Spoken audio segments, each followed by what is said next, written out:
everyone, welcome back to our channel.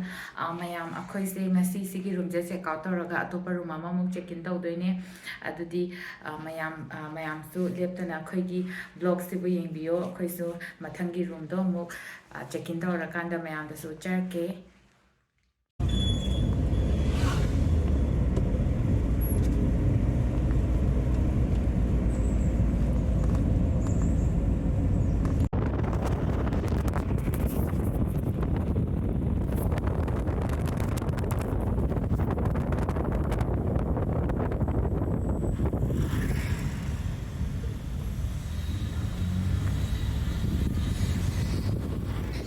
Mayam akhina leidoriba mafam do yaure sise priority ora resort lebedogi hek nakanda sorokoi la sabde dai khitang sigi lambi macha sanga ka doini aduga na smain changa aga anya sa smain sanga ka doine ni thogle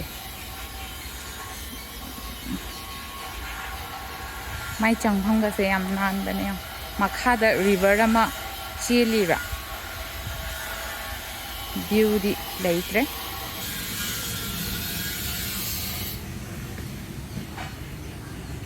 hafet ulak maina si nakan cha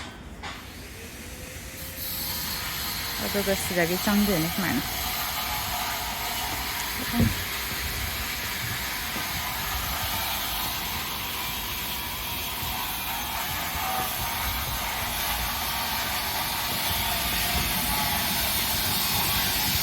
Changa ani akan ada bisiam nak lere ko sidana mogi check in thauna ba mogi office ma ka ma lere songi sisu loina cottage ne ba ahoina leiduri se Majorda Beach Cottages ne Majorda Beach Cottages adu si som side smaina loin to lere cottage ma cha aduga sigi lambi sidagi straight sigi gate palace dei thokra na beach leidoine Majorda Beach to somda so anoba airbnb ma kan semi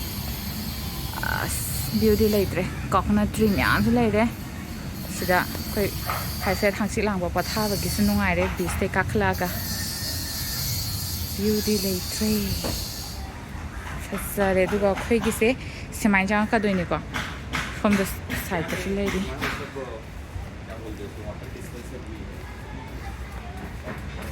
aduga khoina laidui se sisin sigi cottage sidane yang si sistem apa anda have nung chinung dang wairam ayu thogla ga coffee gumba kai gumba thakya su yare man hangi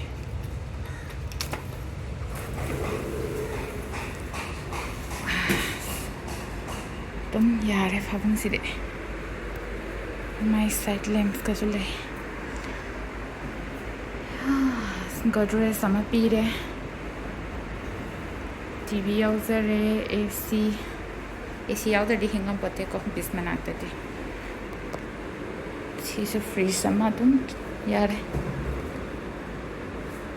na dum tham cooking well oh pyramid mai cooking well table so la yare loin pi ko mana pi re dukan da sida mirror a chaw am la re se koi pha na pi na yeng yare duka som da su yam nan na badi thame ising ju pirame aduga a songi duna filter yawa sine yawda ba welcome kids loi lere sing lum na batai kai de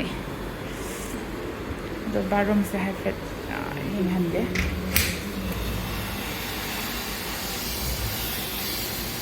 parang tu yai nan hand wash te kai de nan de pirame ade di si di bathroom se so tam partition khara ga chaw bathroom diam saw shi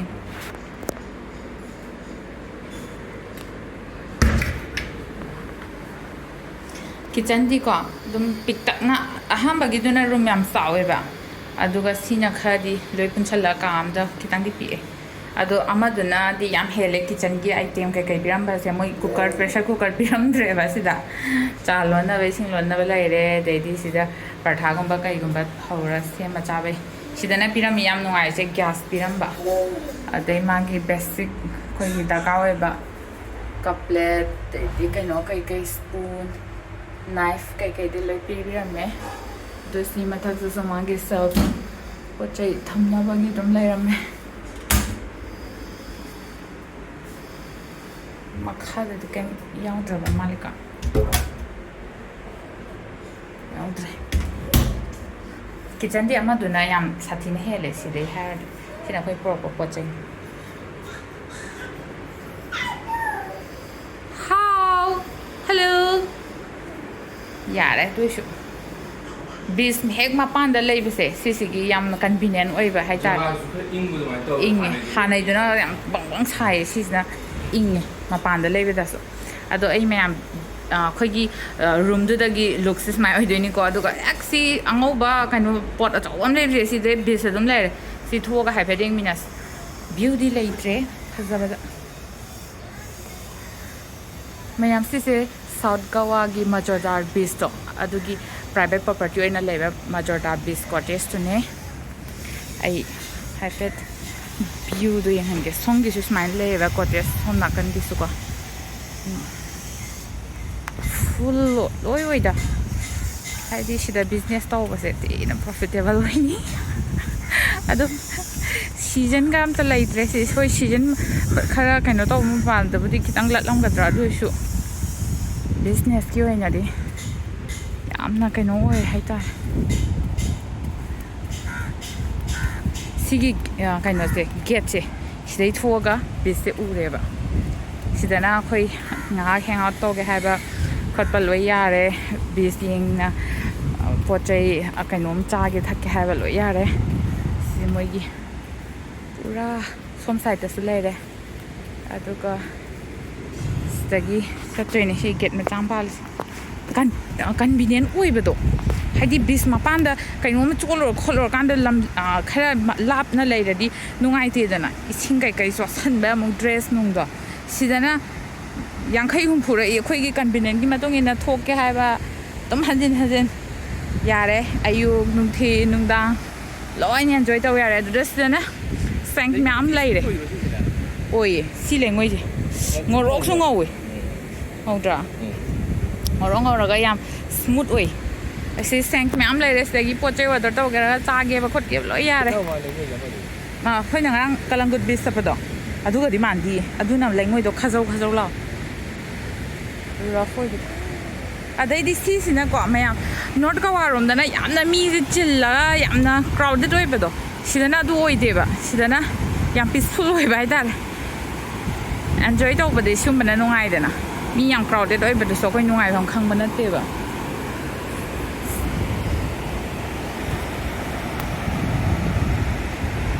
ꯁꯤꯗ ꯍꯣꯔꯦꯟ ꯊꯣꯛꯂꯛꯑꯒ ꯀꯩꯀꯩ ꯊꯛꯀꯦ ꯆꯥꯒꯦ ꯍꯥꯏꯕꯒꯁꯨ ꯂꯣꯏ ꯌꯥꯔꯦ ꯁꯦꯡ ꯃꯌꯥꯝ ꯂꯩꯔꯦ ꯁꯝꯐꯥꯁꯦ ꯑꯅꯤꯅꯦꯕ ꯑꯩꯅ ꯍꯥꯞꯐꯝꯗ ꯌꯥꯎꯗ꯭ꯔꯦꯅ ꯃꯉꯣꯟꯗ ꯍꯥꯞꯆꯤꯟꯕꯤꯕ ꯂꯥ ꯑꯁ ꯑꯩꯈꯣꯏ ꯇꯨꯡ ꯏꯟꯅꯔꯛꯄꯗ ꯇꯧꯔꯤꯅꯦ ꯍꯥꯏꯕ ꯊꯑꯣꯏꯀꯤ ꯃꯥꯏ ꯃꯅꯥꯛ ꯂꯩꯔꯗꯤ ꯂꯥꯛꯑꯣ ꯌꯥꯔꯣꯏ ꯍꯥꯎ ꯃꯃꯥꯏ ꯃꯅꯥꯛ ꯂꯥꯛꯑꯣ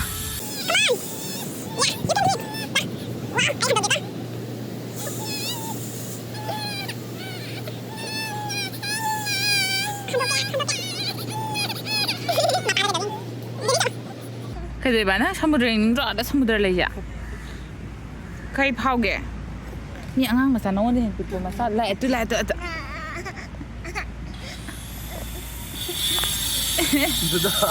ꯀꯩꯗꯧꯔꯒꯦ ꯍꯥꯏ ꯕꯦꯕꯤ ꯍꯥꯏꯌꯣ ꯁꯤꯗ ꯕꯦꯕꯤ ꯑꯃ ꯂꯥꯛꯑꯦ ꯅꯪꯒꯤ ꯐ꯭ꯔꯦꯟ ꯑꯃ ꯂꯥꯛꯑꯦ ꯄꯦꯔꯦ ꯐꯥꯗꯔ ꯗꯇꯔ ꯇꯥꯏꯝ ꯌꯧꯈ꯭ꯔꯦ ꯏꯁ ꯐꯖꯩꯌꯦ ꯚ꯭ꯌꯨꯁꯤꯗꯤ ꯁꯦ ꯃꯃꯥꯗ ꯌꯦꯡꯉꯣ ꯏꯁ ꯗꯦꯗꯤꯗ ꯅꯨꯡꯁꯤꯕꯤꯒ ꯇꯧꯁꯤꯜꯂꯤꯕ ꯐꯖꯔꯦ ꯃꯌꯥꯝ ꯁꯤꯗꯩꯅꯦ ꯕꯤꯆꯁꯦ ꯁꯤꯗ ꯂꯩꯔꯦ ꯗꯗ ꯍꯥꯏ ꯇꯧꯔꯣ ꯃꯃꯥꯗ This is Anya. Welcome to my channel. Please subscribe my channel. Hayo. Hi guys, please subscribe, like, share, subscribe. Hayo. This is so good. Ising la thamo. Kapisiyo.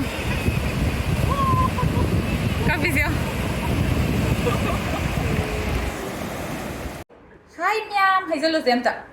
Dodote ising lupan pada ma ki ra kapi ba ado myam sigi cottage am thina nungai convenient oi bagi di sigi haidi gawa da la di beach enjoy to gen la khani na ka aduna beach enjoy to ga di hek ma pan da sigi cottage te myam su book to bio I highly recommend to we sigi cottage se ado experience te kai de khoi shu yam nungai myam na su gawa da tour to ning ba lai di smaina beach ki hek ma pan da enjoy to ning bata di ai sigi cottage sigi link to su description da hapcharam ge myam na su sum soi soi dana book to bio duga enjoy to bio hi hello is good ka ta ipon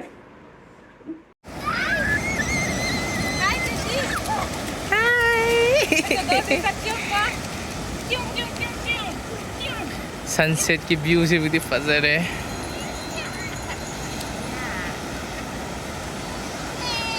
ओ हो इमाई पे इमाई की इमाई ने इमाई जिक पे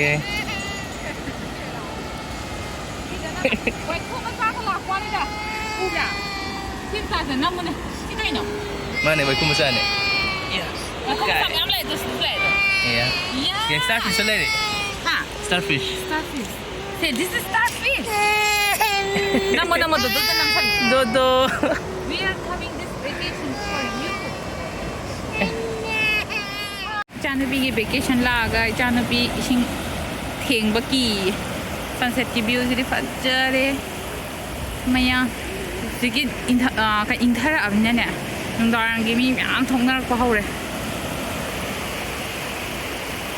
Marem. Yeah.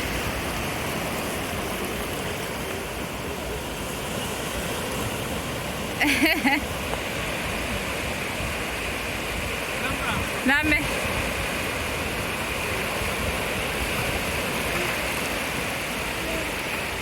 Dedi look preso. Look pre. Sunset ki view na phajabane. Dedi se look pre. Nang di kai dai nyo ba nang di yon dom nap pa lai ro ba saba iro ita ba mi sing kulo je posai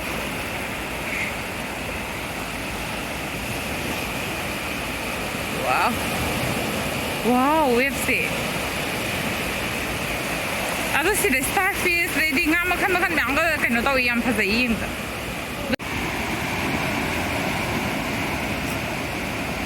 sunset view se phai sang ji dore tap na changki dore ne has dro sa da khang de da ai yam song ning ye nang me mau khong le tu de di on na iroi bo kai wo tai jong sing lu po ai kai phang de ba starfish na pai de se starfish ka wa me am se nang bistala ang kan da bangang grab na ga ting ting ting ting ting tong yo and wow sunset view de laitre picture sunset ki view se de laitre mi myam ma sa sat na di da baba maki hai cái anh nhở cái sinh lại mày gì nghĩ chứ em có thể sinh ra làm la còn này từ đó yam kỳ là kinh cả mi yang ngang cái nhá kỳ tiền năng này tức kỳ xe phải rồi bạn thấy chưa bạn năng đặt tới hay vô bạn swimming class phải hơn tới này don't worry okay tự sinh là ổn định nuôi bớt sát ấy chẳng là bị cho nó mình ấy chứ là tụi sinh lại wow anh em thấy chưa gì chứ cái đầu ấy tụi đó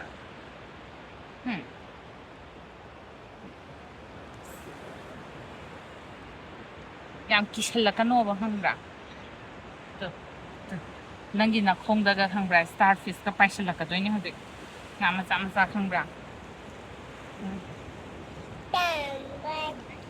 anh nhung ngài miam anh nhung ngài sao ni bis daga chala ka ko ising naga tu anh em thấy chưa ising jangan celai chưa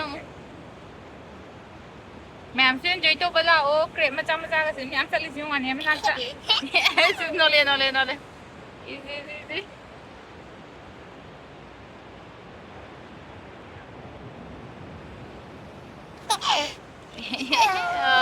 Oh.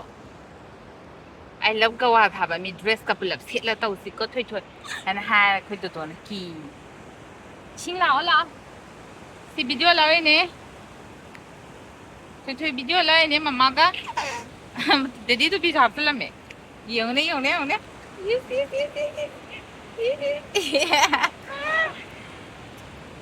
ติ้งนี่มันอะไรยิงแบบชิงเหล่าเหรอ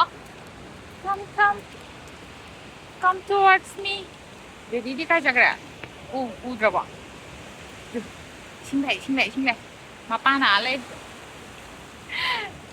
नापाय ना नोमने don't touch didi की expect ने didi पाएगा ना yeah yeah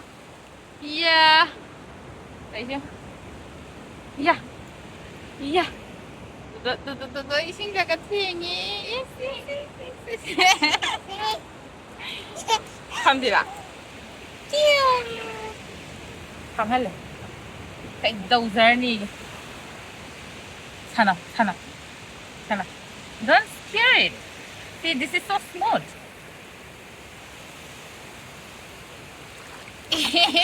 nhìn lại được rồi look at mama see video lấy nhỉ sana xin sana ting sana yeah oh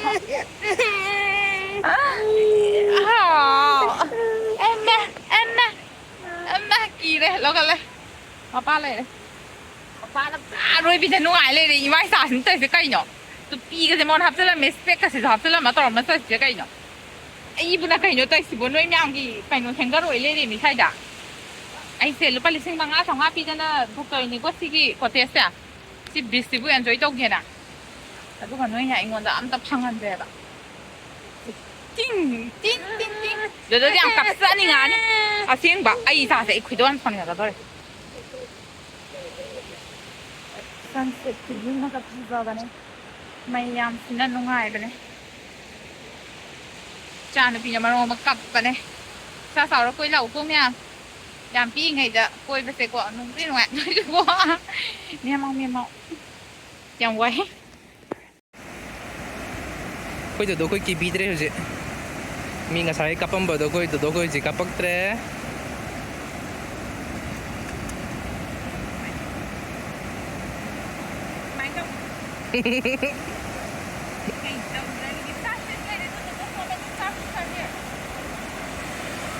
Dodo kay Pawi.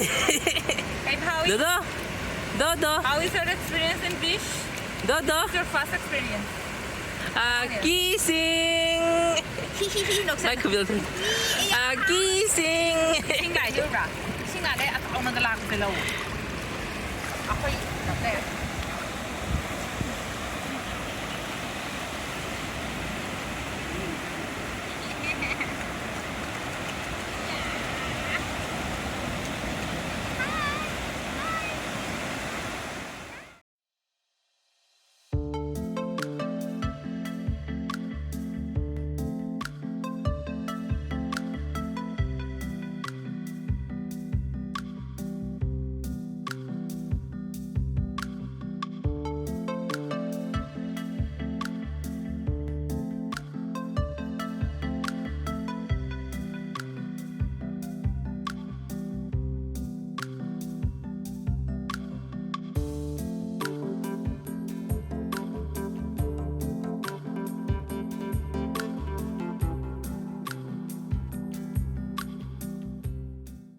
Somdana ay na nga tawli nga sa layo ba.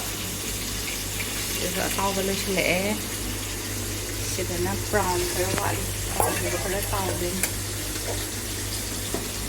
Sa rin nung dang din may kao. Nung dang way ram gi view ni nung dang oy. Si mo'y tab ising kami siya. Ako na bis kumba si saluraga kung ko tuloy lang mo'y tawag do. Ado dogi samtok na ba ising may mapatan ni. Coconut tree, let's say ꯑꯩꯈꯣꯏ ꯁꯤ ꯅꯥꯀꯟꯗꯁꯨ ꯑꯉꯥꯡ ꯂꯩ ꯃꯥꯅꯦ ꯑꯉꯥꯡ ꯀꯞꯄꯩ ꯃꯈꯣꯟ ꯇꯥꯏ ꯁꯣꯝꯗꯅ ꯑꯅꯤꯌꯥꯁꯨ ꯃꯄꯥꯗ ꯐꯖꯅ ꯇꯨꯝꯈ꯭ꯔꯦ ꯃꯥ ꯋꯥꯔꯦ ꯉꯁꯤꯒꯤ ꯐꯖꯅ ꯏꯁꯤꯡꯗꯒ ꯁꯥꯟꯅꯔꯕꯅꯦ ꯑꯍꯥꯟꯕꯗꯗꯤ ꯀꯞꯄꯝꯕꯅꯦ ꯑꯗꯣ ꯀꯣꯟꯅꯗꯤ ꯌꯥꯔꯦ